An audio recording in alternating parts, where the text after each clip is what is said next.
barbaridad!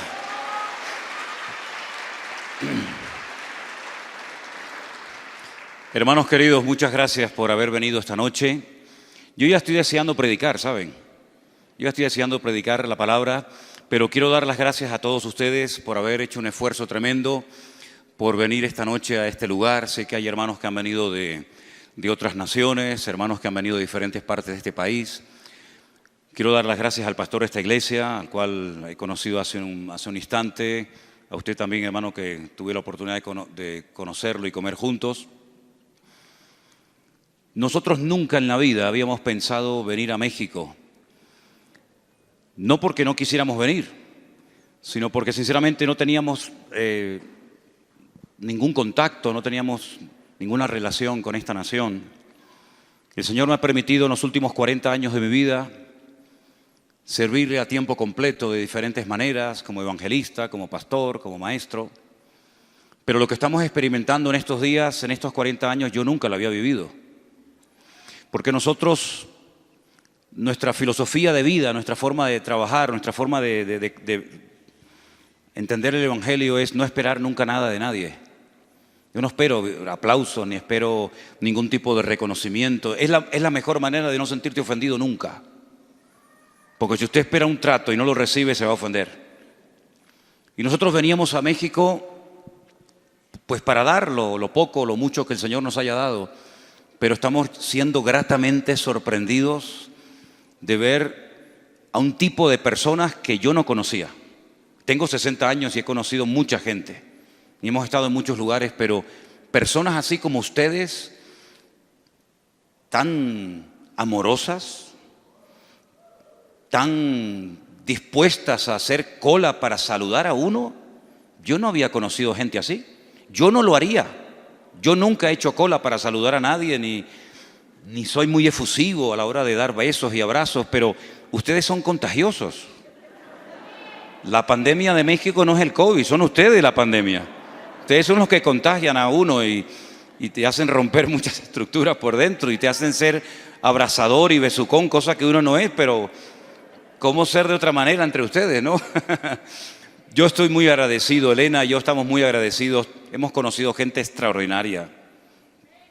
El año pasado, yo contaba anoche en la cena que tuvimos que tuve que tomar la decisión más desagradable de mi vida y fue cerrar la iglesia. ¿Qué pastor quiere cerrar la iglesia? Nosotros en aquel tiempo vivíamos dentro del templo, vivíamos dentro de la iglesia. Nuestra iglesia económicamente no estaba pasando buenos momentos. Y la iglesia no nos podía pagar un alquiler y decidimos ir a la iglesia y arreglar unos cuartos y vivir casi 4 años dentro de ella. Gracias al Señor por aquella decisión, porque eso el Señor lo utilizó, porque el día 14 de marzo tuve que cerrar la congregación y al día siguiente tenía culto. Y yo hice el culto exactamente igual como si estuviera la iglesia con nosotros. Mi esposa se tuvo que poner por primera vez en su vida en una mesa de sonido y con mi hija pequeña y con una guitarra tuvimos que llevar la alabanza. Y yo decía, Señor, ¿cuánto va a durar esto? 40 años predicando para llegar a un punto de predicarle a sillas vacías. ¿Qué es lo que ha sucedido, Señor? Hice un grupo de WhatsApp para tener el contacto cada día con los hermanos de la iglesia y a las 11 de la mañana hasta la 1 del mediodía estábamos en contacto con los hermanos. Hacíamos obras de teatro en la casa, competiciones bíblicas, oración, testimonios. Un día se me ocurrió decir, ¿por qué no hacemos todos un cartel donde pongamos prohibido quejarse? Y todos los miembros de la iglesia tuvieron que hacer uno, los niños, las familias. Y un día predicando a las sillas vacías de la iglesia, me vino un pensamiento mientras predicaba. ¿Qué estoy haciendo? ¿A quién le estoy predicando? ¿Quién está viendo esto? Pero seguí predicando. Y esos días recibí un correo de una hermana que yo no sé si está aquí esta noche. Porque no recuerdo su nombre, no sé si era de México, de Colombia o de Chile, yo no sé de dónde era. Pero el mensaje más o menos decía algo así. Pastor Sierra, si en algún momento en estos tiempos difíciles en los que estamos viviendo, te pasa el pensamiento por tu cabeza de que nadie te está viendo, nadie está escuchando los cultos, es cuando más están viendo esas reuniones. Yo creo que esa palabra vino del Señor porque me dio una fuerza que yo predicaba las sillas vacías como si tuviera una multitud delante de mí. Y a los pocos días comenzábamos a recibir mensajes y mensajes y llamadas y llamadas. Una mañana me levanté y tenía en mi teléfono 300 WhatsApp de personas que no sabía quiénes eran. Salí corriendo a la cocina y asustado le dije a Elena, Elena, mírala. Y me dice, yo tengo 280 mensajes en el mío. Y yo digo, Dios mío, ¿qué está pasando? ¿Qué está sucediendo? Y el teléfono estaba todo el día sonando, todo el santo día. Cuando ya íbamos a la noche a la cama agotados, la gente seguía llamando y nos decía, buenos días, pastor, ¿cómo están? Y nosotros decíamos, bueno, son las 3 de la mañana, las 2 de la mañana. Usted se levanta, pero yo me voy a acostar. Y comenzamos a recibir un aluvión de preguntas de todo tipo. Y entonces se me ocurrió, en vez de responder a uno por uno, hacer un devocional cada mañana y algo que se me ocurrió llamarlo el pastor online. ¿Para qué fue aquello? Si yo pensaba que haciendo 2 o 3 programitas iba a responder a las preguntas de la gente, fue peor, en el buen sentido de la palabra. Porque si respondías a 10 preguntas venían 100 y si respondías a 100 vendían 200. Y el Señor nos ha dado una lección tan grande en este tiempo. Porque la noche que tomé la decisión de cerrar la iglesia, porque no nos quedaba más remedio, me puse de rodillas al lado de la cama y le dije, Señor, si esta obra es tuya, si tú levantaste esta iglesia, ahora tienes una oportunidad maravillosa para demostrar que tú la amas. Sin diezmos, sin ofrendas, sin nada. ¿Cómo vamos a pagar todo? Pero no hubo en nosotros en ningún momento ni la más mínima duda, el más mínimo temor, la más mínima ansiedad, sino que el Señor comenzó a sorprendernos y nos llamaba gente de todo el mundo, hermanos, de todas las naciones. Hasta de Afganistán nos llamaron soldados norteamericanos, de Alaska, de la Patagonia, de todo Centroamérica y Sudamérica. Y la gente comenzó a mandarnos ofrendas por cientos y miles y miles y miles de euros. Y decíamos, Señor, ¿pero qué está pasando aquí? Y podíamos pagar los alquileres, no tenemos ninguna propiedad, ni a título personal ni como iglesia. Y pudimos pagar los alquileres y ayudar a hermanos que perdieron sus trabajos. Porque las Islas Canarias viven 100% del turismo. No hay industria, no hay pesca, no hay agricultura, no hay nada. Solamente vivimos del turismo europeo. Y se cerraron cientos de hoteles. A nuestra isla vienen cada año 5 o 6 millones de turistas y no venía nadie. Paseabas por las calles y era un desierto. Y muchos hermanos comenzaron a pasarlo mal porque no tenían trabajo. Pero el Señor nos dio una lección tremenda. Vamos a hacerlo al revés. En vez de la iglesia ofrendar para los ministerios, vamos los ministerios a ofrendar para la iglesia. Lo hicimos al revés, invertimos el orden y comenzamos a ayudar a hermanos, a familias, para que pudieran cubrir sus gastos. Y el Señor nos demostró que Él no necesita ni de tus diezmos, ni de tus ofrendas, ni de eso que han inventado, que lo llaman primicias, que no tiene nada que ver con el cristianismo, sino que el Señor es el Dios de la plata y del oro, y que Él no necesita de tu vida ni de la mía para cuidar su obra, porque Él es el Dios todopoderoso. Dale un aplauso a Él si quiere, aleluya. Hasta el día de hoy, hasta el día de hoy. Y eso de predicar de teorías, versículos como el justo por la fe vivirá. Qué bonito sale, ¿no? En Munatoyi Yexadikin, el justo por la fe existirá. Comenzamos a experimentar que el Señor suplía necesidades.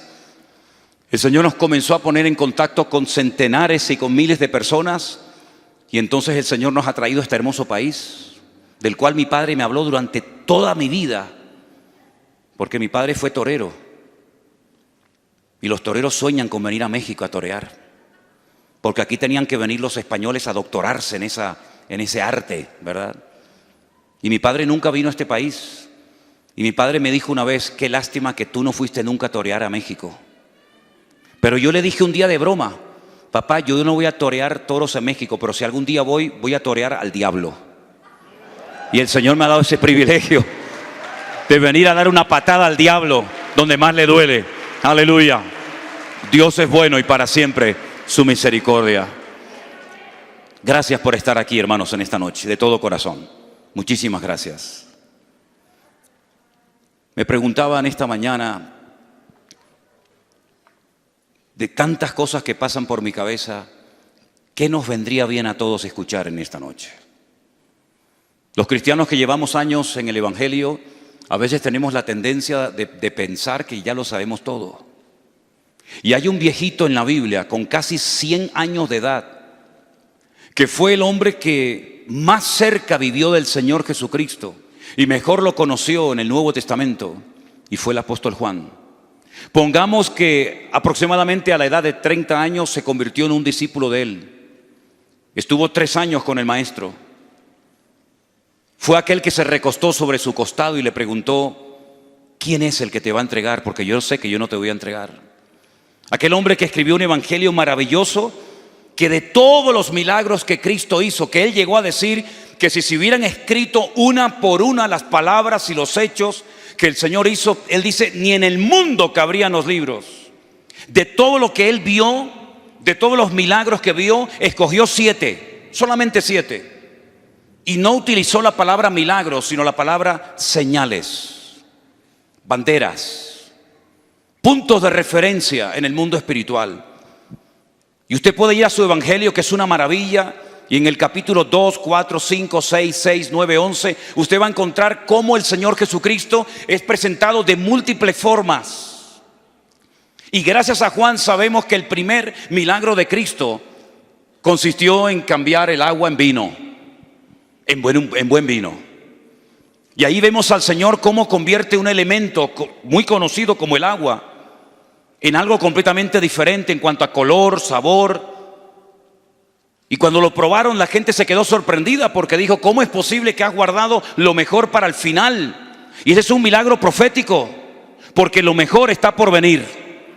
Se ha enfatizado mucho de que vienen cosas horribles al mundo, y es verdad. La maldad se va a multiplicar, el mundo va a ir de mal en peor, pero la iglesia va a ir de gloria en gloria, de victoria en victoria y de bendición en bendición, porque lo mejor está por venir.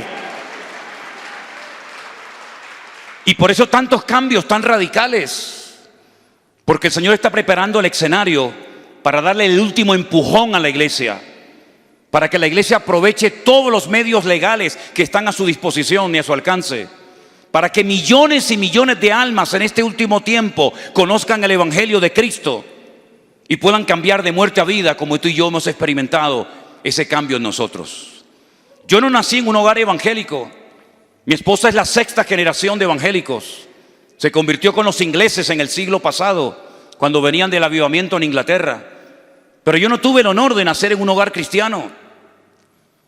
Pero queridos hermanos, cuando yo entré la primera vez a una iglesia evangélica muy pequeña en las Islas Canarias, en una isla que se llama Las Palmas, con plural, no La Palma, donde está el famoso volcán ahora. En la isla de Las Palmas de Gran Canaria yo entré por primera vez a una iglesia de las Asambleas de Dios, fundada por misioneros norteamericanos. Y cuando yo entré allí dentro no entendía nada. Me molestaba todo.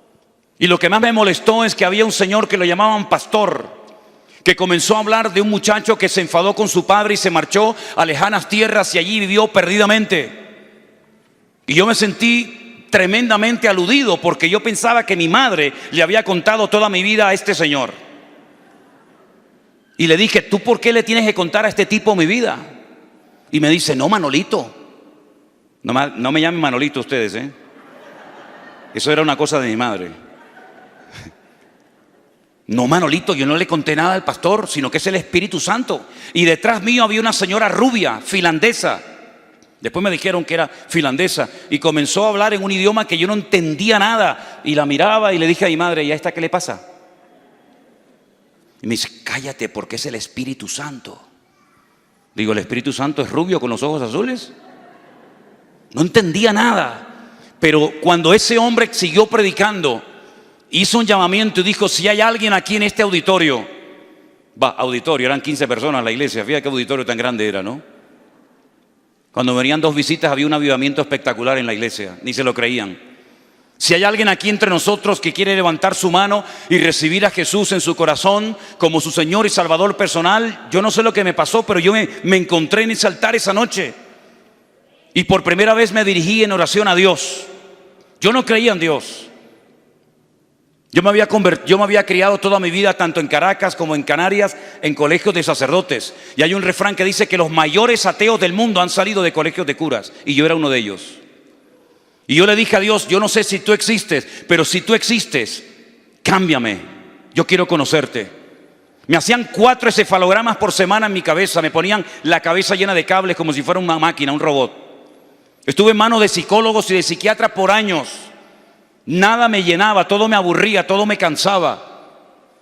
Pero esa noche, cuando le abrí mi corazón a Cristo por primera vez, sentí una paz que hasta el día de hoy, más de 40 años después, la sigo sintiendo como aquella primera tarde. Porque es la paz que sobrepasa todo entendimiento humano. Es la paz de Cristo, nuestro Señor. Aleluya.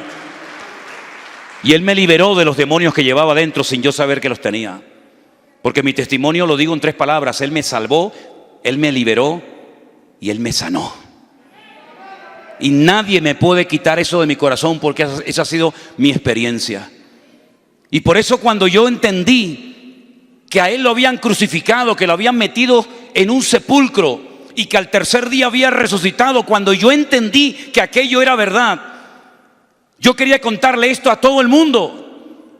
Si esto era verdad, ¿por qué hay tan poca gente que se quiere dedicar a tiempo completo a servir al Señor? Como si todos los días resucitara gente, como si todos los días viniera un Señor del cielo, de la otra vida, a morir en una cruz por la raza humana. Lo matan y al tercer día se levanta. Si esto era verdad, yo decía: esto se lo tengo que contar a mis amigos, a los vecinos, a mis enemigos, a todo el mundo se lo tengo que decir. Y el Señor me dio el honor y el privilegio de haber servido ya por 40 años a tiempo completo. Y solamente le pido al Señor que me dé fuerzas hasta el último momento de mi vida, porque tengo hoy en día más pasión y más ganas de llevar gente a los pies de Cristo que cuando comencé hace 40 años atrás. Pero estamos viviendo tiempos difíciles, no cabe la menor duda. Tiempos de cambios radicales. Y la iglesia tiene que adaptarse a los nuevos tiempos. La iglesia tiene que utilizar todos los medios sabidos y por haber legales para extender la palabra de Dios. Y es lo que estamos haciendo nosotros. Utilizar el internet, los canales de Facebook y de YouTube para llevar a centenares de personas a los pies de Cristo. No estamos haciéndole la guerra a la iglesia local. Yo soy pastor de una iglesia local. Yo tengo congregaciones en España. No estoy en contra de formar parte de una iglesia local, ni muchísimo menos. Pero ¿qué hacemos con esa viejita que está en el monte, que jamás en su vida podrá pisar una iglesia? ¿Qué hacemos con esa persona que ha caído rendida a los pies de Cristo mientras conducía un autobús? O como aquel policía en Chile que quería tirarse al barranco y quitarse la vida. ¿Qué hacemos con miles y miles de personas que han conocido a Cristo en este tiempo? Y fue cuando el Señor puso en mi corazón a ayudarle, aunque fuera virtualmente. Y todos los días hay actividad en la iglesia virtual y hay un equipo extraordinario de hombres y mujeres aquí, tremendos, sin los cuales nosotros no podríamos hacer absolutamente nada. Y he conocido pastores en este tiempo de confinamiento, como el pastor José Arena, el pastor Nori. Ahora os conozco a vosotros. Y el Señor nos ha puesto en contacto con gente extraordinaria que hacía años que querían servir al Señor, pero no sabían cómo servirle.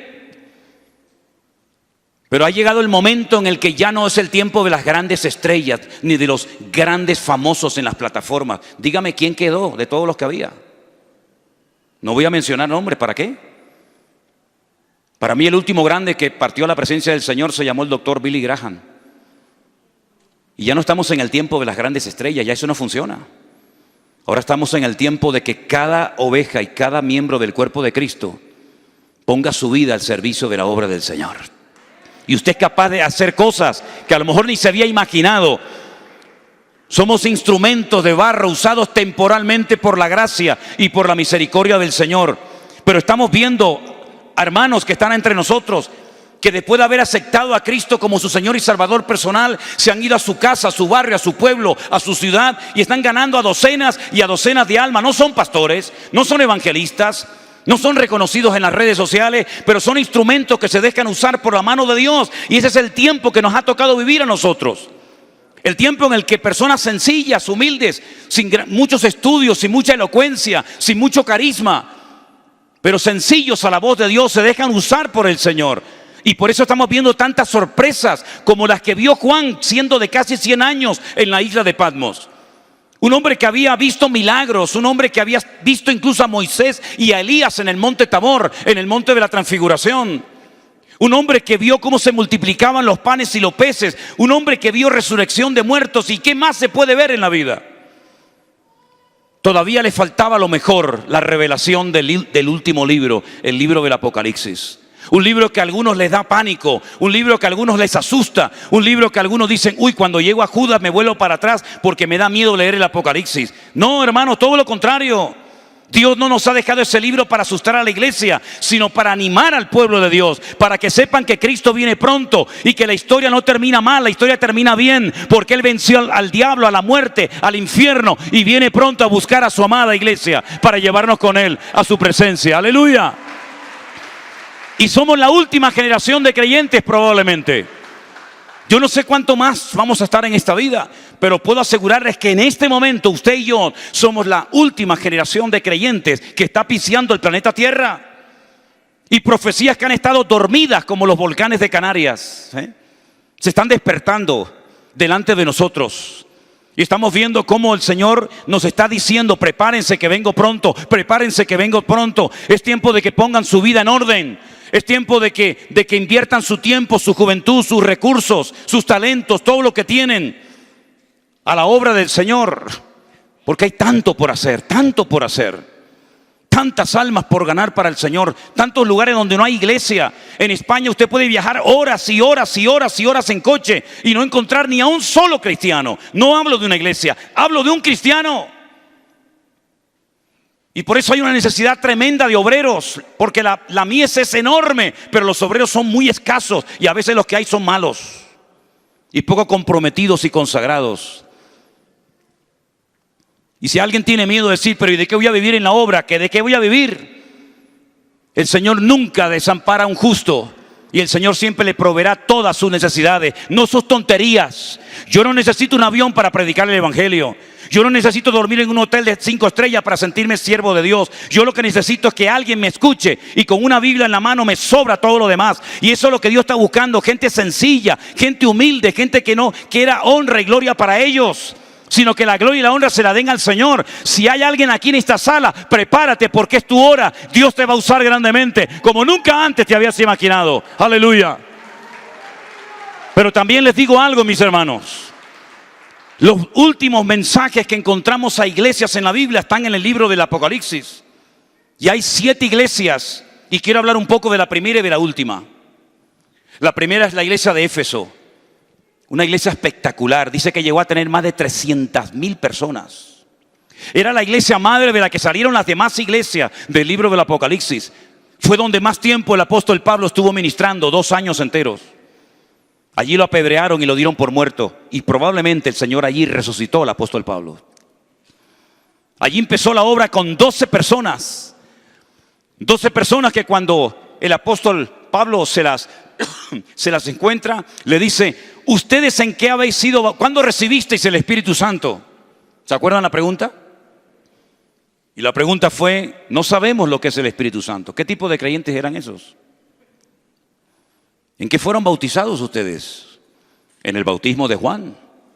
Pero si Juan el Bautista murió hace 30 años, ustedes están caducados, ustedes no se han renovado, ustedes se han quedado con una experiencia del pasado. Pero los tiempos han cambiado, el cristianismo se está extendiendo por toda la faz de la tierra. Empecemos de nuevo a trabajar con ustedes.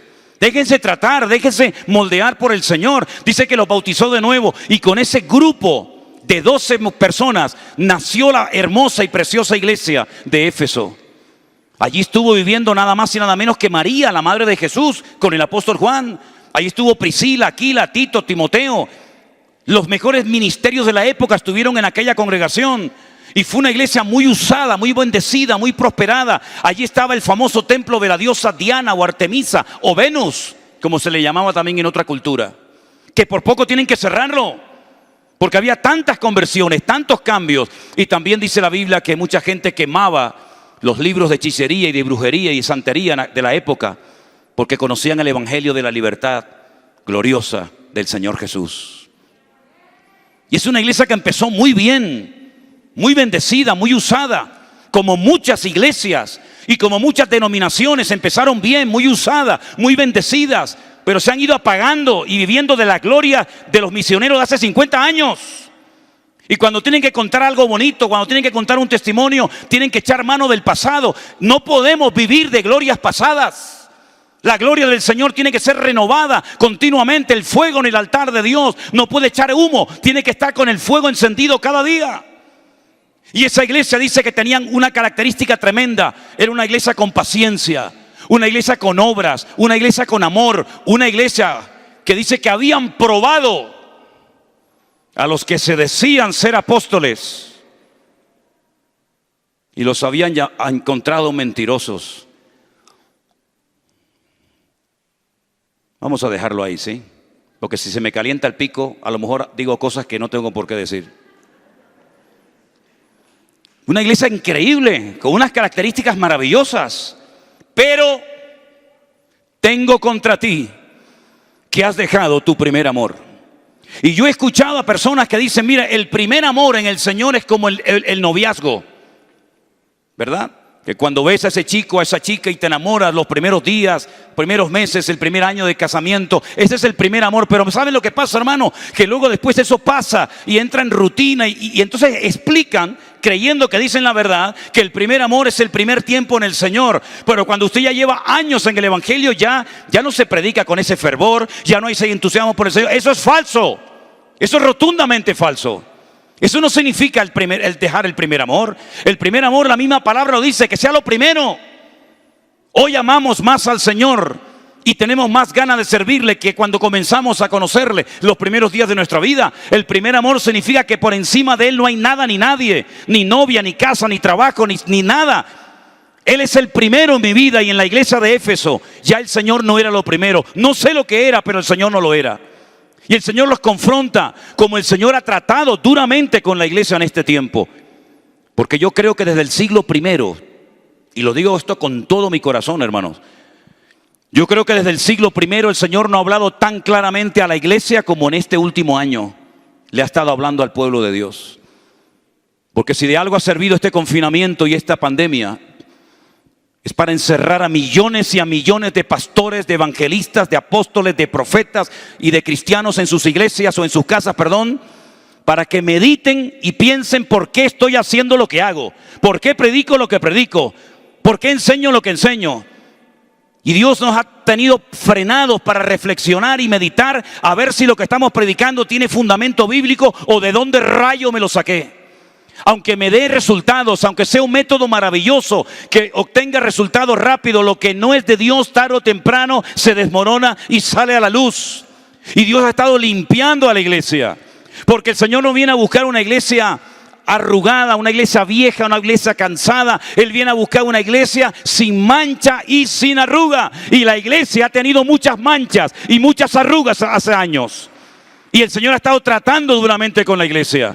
Y mi pregunta ¿es hoy en tu vida, mi hermano y hermana, el Señor es lo primero en ti? Para muchos dicen que sí, pero a la hora de la verdad no es verdad. Cuando tienes problemas económicos, ¿a quién recurres? ¿A pedirle un préstamo a un hermano, a un amigo, al banco? ¿O te encierras en tu aposento, cierras la puerta y tu Padre que te ve en secreto te recompensa en público? ¿Es realmente el Señor lo primero en tu familia? ¿Le das más importancia a lo que tienes que a lo que eres? ¿A tener que hacer? Eso es lo que le estaba pasando a la iglesia de Éfeso, que se habían ido apagando, se habían ido enredando tal vez en los negocios de este mundo, y ya el Señor no era lo primero para ellos. Y el Señor los confronta y les habla claramente al corazón y le dice: y arrepiéntanse y vuelvan otra vez a retomar aquel fuego que tenían en el principio, porque si no quitaré su candelero de su lugar. ¿Cuántas denominaciones, cuántas iglesias hoy en día no son ni la sombra de lo que fueron hace 100, 200 años atrás? Hay incluso denominaciones. Si usted estudia la historia de la iglesia en estos últimos 2000 años, hay denominaciones que ya hoy en día ni existen. Vaya a Europa, vaya a esos templos enormes en Alemania, en Suiza, en Inglaterra, en Escocia, donde antes hacía cola la gente para entrar a escuchar el evangelio. Hoy en día son muchos bancos, discotecas y mezquitas musulmanas. ¿Qué les parece? Esa es la realidad del viejo continente, continente del que salieron hombres de Dios tremendos, y continente que está en coma, muerto y viviendo de glorias del pasado. La última iglesia que se menciona en el libro de Apocalipsis es la iglesia más próspera y rica de todos los tiempos. Fíjense que llegaron a decir: nos hemos enriquecido y de ninguna cosa tenemos necesidad. Hoy en día usted entra a cualquier iglesia, esta o cualquier otra, y hay tal vez miles y hasta millones de euros en equipos de sonido, en instrumentos, en cámaras, en televisores, en pantallas, en silla. Pero ¿y la presencia de Dios? Porque es verdad que en muchas iglesias se canta, pero ¿a quién le cantan? ¿Y ruido? Hoy en día hay más ruido en las iglesias que nunca. Pero les recuerdo que Dios le enseñó al profeta Elías.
Que Él no se mueve en el ruido. Búscalo en el ruido, no lo vas a encontrar. El ruido a Dios le molesta.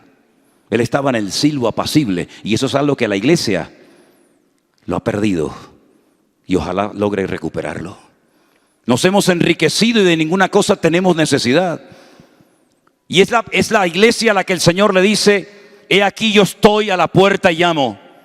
Si alguno oye mi voz y abre la puerta, entraré a él, cenaré con él y él conmigo. Si habían dejado fuera al dueño, al cabeza de la iglesia, ¿a quién le estaban cantando allá adentro?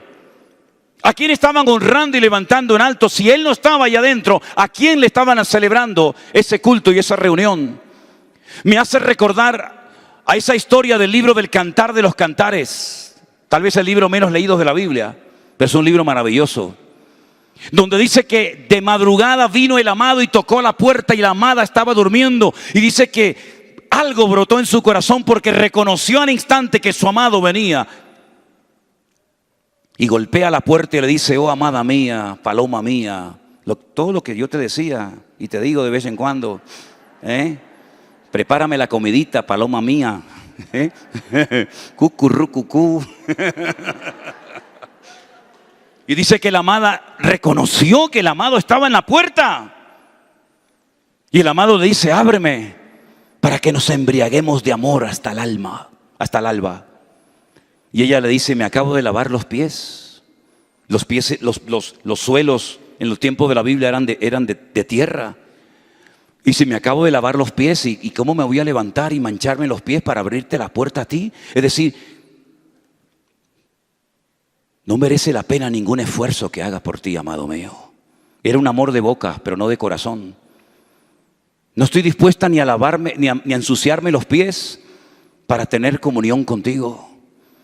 Ese es el cristianismo cómodo y superficial que muchos viven, donde quieren que Dios te bendiga y te dé y te unja y te ayude y te bendiga, pero no me pidan ni esto porque no tengo tiempo, querido hermano.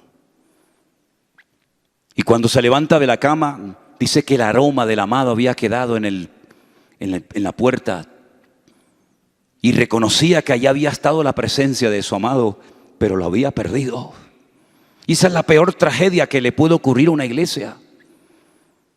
cantarle a alguien que ya no está hace años allá adentro. Intentar adorar a un Dios que no se conoce. Pregúntenle a muchos hermanos, defíname a su Dios. ¿Cómo se llama su Dios?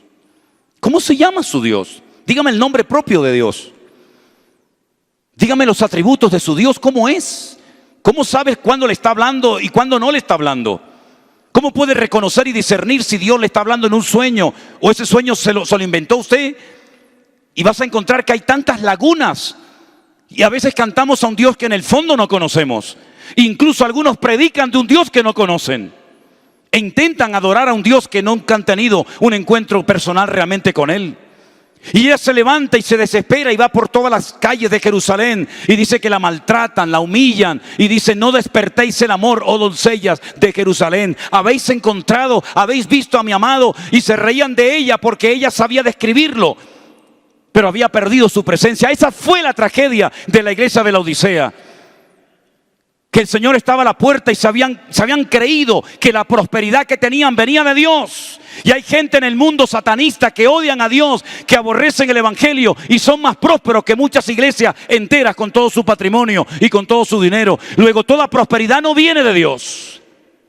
Y no estoy en contra de la prosperidad en absoluto, pero no es una meta, es un medio para alcanzar almas para Cristo. Y por eso el Señor le dice: pobres, ciegos, desnudos, desventurados. Ni a Israel le dijo semejantes calificativos. Ni esas palabras tan duras se las dirigió el Señor nunca al pueblo de Israel en sus peores momentos. Pero se las dirige a la iglesia de la Odisea. Una iglesia que había perdido la gloria del Señor y no se habían dado cuenta. Lo mismo que le pasó a Sansón, que coqueteaba con el pecado, flirteaba con el diablo. Y creía que podía pecar toda la semana y el domingo ir al culto y arrepentirse y Dios lo volvía a usar. Se equivocas, querido hermano y amigo, si crees que puedes vivir una vida en desorden, en pecado y en desobediencia y de ir al culto, subirte a un púlpito con una guitarra, un piano, con lo que sea, y Dios te va a usar. Puede ser que funcionara un tiempo, pero llegará un momento en el que la bendición, la unción de Dios irá de tu vida y no te habrá dado ni cuenta, querido. Y lo mismo le pasó al rey Saúl. Un hombre que se le fue el Espíritu de Dios de su vida y ni siquiera se había dado cuenta. Y a la iglesia de la Odisea le había pasado lo mismo. Habían perdido lo más hermoso que tiene una iglesia, que no es el templo, no es el equipo de sonido, es la gloria, la presencia de Dios. De tal manera que el diablo sabe que en ese lugar hay un punto de luz. Me comentaban viniendo por el camino que tenéis aquí cerca, o más o menos cerca, un mercado que lo llaman el mercado de los brujos o algo así. ¿Y por qué no os proponéis como iglesia que cierren ese lugar y que sea un lugar para la honra y para la gloria del Señor?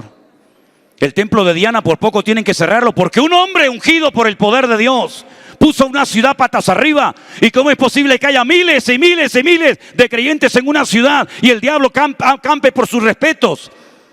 Y no haya temor de Dios en una ciudad cuando hay miles de cristianos. Aquí en la capital de México hay más cristianos que en todo mi país, en España. Y es tiempo de sacar a Dios de los templos. Es tiempo de vivir un cristianismo impactante en la sociedad en la que vivimos. El cristianismo no se vive de puertas para adentro. Esto tiene que ser simplemente un centro de entrenamiento para soldados, no para gallinas. No para personas que vienen a adorar a un hombre.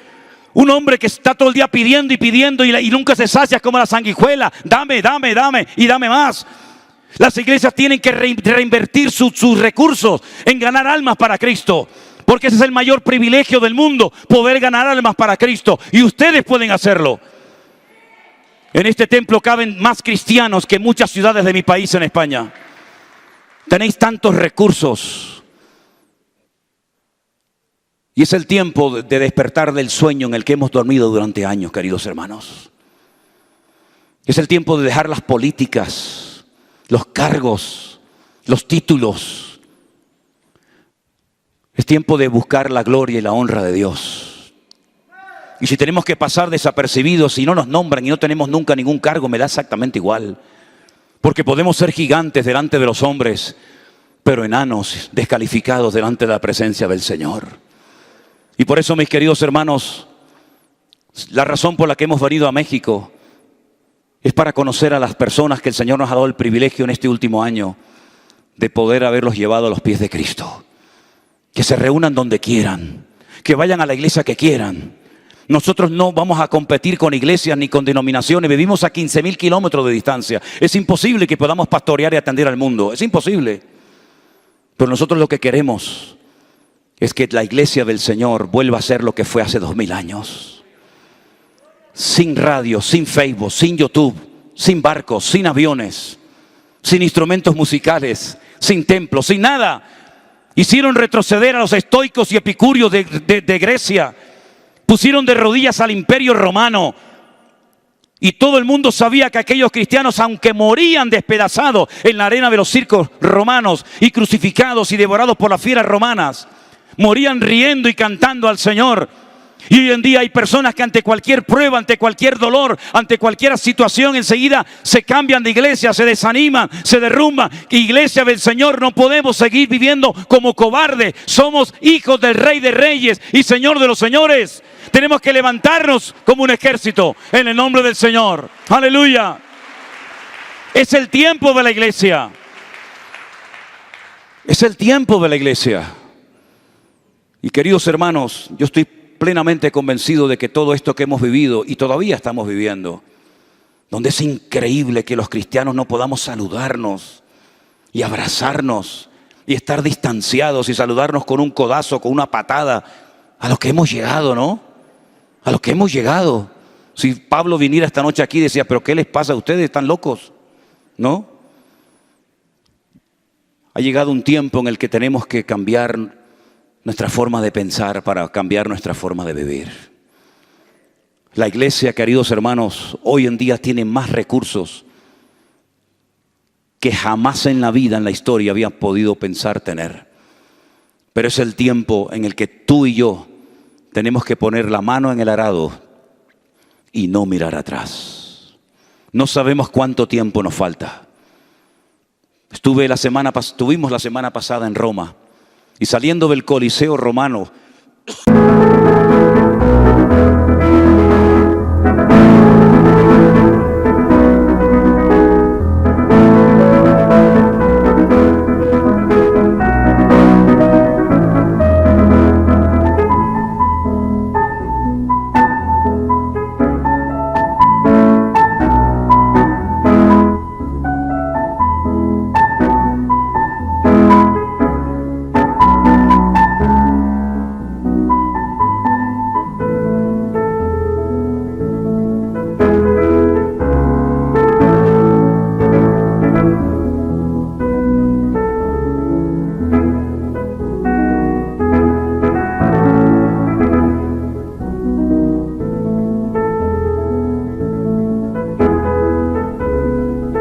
que nos llevó un hermano a conocer, estaban poniendo una plataforma mucho más grande que esta, con un equipo de sonido espectacular.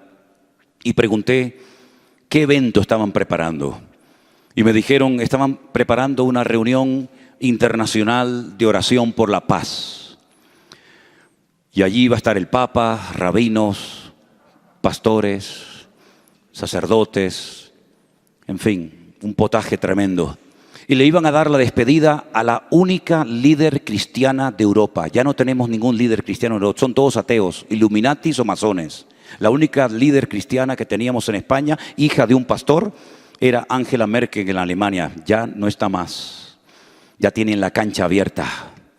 Hicieron una convocatoria de oración y a la semana siguiente en la misma plataforma, en la misma ciudad, se juntaron centenares de líderes políticos de todo el mundo, el famoso G20. No el G12, que eso es otra cosa. El G20 se juntaron para organizar el nuevo orden mundial. Y aquello que nos sonaba chino hace años atrás, la teología a muchos el Señor se la ha tirado por tierra. Y estamos a punto de ver en Europa y en el mundo cambios tan radicales, donde les digo ya que en algunos países de Europa ya está prohibido usar dinero. Ya no se usa dinero. Ya en algunos países solamente tarjeta de crédito o algunas marcas que te hacen. Y esto va a ir a más y a más y a más. Y de momento no hemos sido arrebatados, que yo sepa. Y aunque yo vaya a estar toda esta semana en México, yo les aseguro, y si me equivoco les pediré perdón en la gloria, que el Señor en esta semana no va a venir. Se lo aseguro, ¿eh? El Señor en esta semana no va a venir. ¿Y cómo lo sé? Porque la Biblia dice lo que tiene que venir antes de que Él venga. Y como todavía no ha aparecido lo que tiene que aparecer, el Señor de momento no va a venir. Y no podemos vivir más tiempo asustados, sino darnos cuenta de que el tiempo se nos acorta. Y el Señor viene pronto, pero el Señor es galardonador de los que le buscan. Así que quiero animar a todos los presentes que están aquí a que vivan una vida totalmente entregada y consagrada al Señor Jesús. Pero no quiero entregar este púlpito en esta noche sin hacer una pregunta. ¿Hay alguien en esta noche, en este auditorio, que ha venido por primera vez, que no es miembro de ninguna iglesia? ¿Alguna persona joven, adulta, de la edad que tenga, que nunca ha tomado la decisión de recibir a Jesús en su corazón como su Salvador personal? ¿Hay gente así? ¿Sí? ¿Que vinieron por primera vez? ¿Sí? ¿Pueden acercarse aquí, por favor? Yo quiero orar por ustedes, si me permiten. Venga, venga. Gracias. Los que nunca han recibido a Jesús en su corazón, pónganse por aquí. Pónganse aquí. Okay. Si yo he tenido que hacer 15,000 kilómetros, 12 horas, 20 horas de vuelo, de ida y 20 horas de vuelta, para que almas nuevas en esta noche conozcan al Señor, Elena ha merecido la pena haber venido a este país. Porque esto es lo más hermoso del mundo, llevar almas nuevas a los pies de Cristo. Gloria a Dios. Gloria a Dios. Sepárense así un poquito. Sepárense, porque si no se van a enfadar con nosotros. Miren, queridos amigos, escúchenme bien, por favor. Escúchenme bien. Si yo pudiera, bajaba y oraba por cada uno de ustedes, pero no puedo. Pero déjenme que les diga algo. Usted no necesita. ¿Tú eres musulmana? Alhamdulillah. Salam. Salam. Gloria a Dios. Miren, yo pido a todos los hermanos que estén orando en este momento, sí, por favor. Yo quiero que por favor ustedes cierren sus ojos, por favor. Cierren sus ojos en este momento. Vamos a hablar con el Creador del universo, con el Dios Todopoderoso. Nos bendecimos, Señor, y ayúdanos a cuidar estas almas preciosas que hoy aquí en esta ciudad de México te están confesando como su Señor y Salvador personal. Cuídalos, Señor, Yo no te estoy invitando. inscribe sus nombres en el libro de la vida y que te sigan todos los días hasta el fin del mundo, en el nombre soberano de Jesús.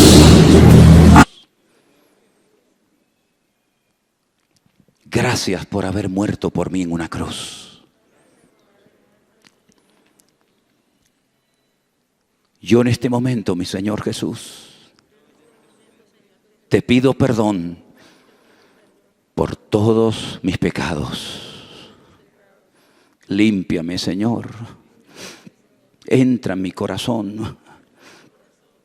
Yo te confieso públicamente ahora como mi Señor y mi Salvador personal. Y te pido también, Señor, que me dé fuerzas para seguirte todos los días de mi vida. En el nombre de Jesús. En el nombre de Jesús. Déjenme orar por ustedes ahora. Señor, te doy muchísimas gracias en esta noche, Padre Santo, porque es tu Espíritu Santo el que ha tocado estos corazones para que pasaran aquí al frente y públicamente te están confesando como el Salvador de sus vidas. Tú dices en tu palabra que el que te confiesa públicamente, tú lo confesarás en la presencia del Padre cuando lleguen allá. Yo te ruego, Señor, que esta decisión que estas personas han tomado esta noche, la mantengan todos los días de su vida y nos encontremos en la otra vida cuando tú nos vengas a buscar, a llevarnos a tu presencia. Pido que toda la iglesia ahora esté orando por estas almas que yo no conozco, yo no sé cómo son, pero han sentido en su corazón la voz del Espíritu de Dios y han pasado al frente a recibir, a conocer a Jesús. Señor, bendícelos, cuídalos, que cuando salgan por esas puertas, el enemigo no robe la semilla que hoy ha sido plantada en sus corazones. Los bendecimos, Señor, y ayúdanos a cuidar de estas almas preciosas que hoy aquí en esta Ciudad de México te están confesando como su Señor y Salvador personal. Cuídalos, Señor, y inscribe sus nombres en el libro de la vida y que te sigan todos los días hasta el fin del mundo. En el nombre soberano de Jesús. Amén y amén. Que Dios os bendiga grandemente. Dios te bendiga. Gloria a Dios. Gloria a Dios. Gloria a Dios. Aquí hay pastores. Aquí hay esposas de pastores. Échenme una mano. Equipo, échenme una mano. Cuando puedan, hablen con ellos. Estamos aquí para ayudarles, para servirles. Esto no cuesta dinero. Si alguien le pide dinero, no le dé. No le dé. Es falso, no es cristiano. Usted solamente tiene que honrar y amar al Señor. ¿Tienen Biblia? ¿Tienen Biblia? ¿Sí? Vamos a hacer un pacto. Bueno, no me gusta esa palabra. Vamos a tomar una decisión. ¿Se comprometen conmigo a leerla todos los días? ¿Sí? ¿Quién no tiene Biblia de aquí del grupo este? ¿Usted no tiene Biblia? Hay que conseguir urgente Biblia. Tenga, le regalo la mía. Ahí la tiene. Ahí la tiene. Gloria a Dios. Pero tiene que leerla. Tiene que leerla. Después me deja sacar lo que tengo dentro, que no sé lo que tengo. Yo saco los papeles y le regalo la Biblia. Dios les bendiga, ha sido un placer estar con ustedes. No podemos estar demasiado tiempo más, pero vamos a estar un ratito para poder tal vez saludarnos un poco por encima. Dios les bendiga, les amamos muchísimo, son gente maravillosa. Dios les bendiga con todo su corazón. Pueden volver a tomar asiento, hermanos. Bendiciones, bendiciones, aleluya.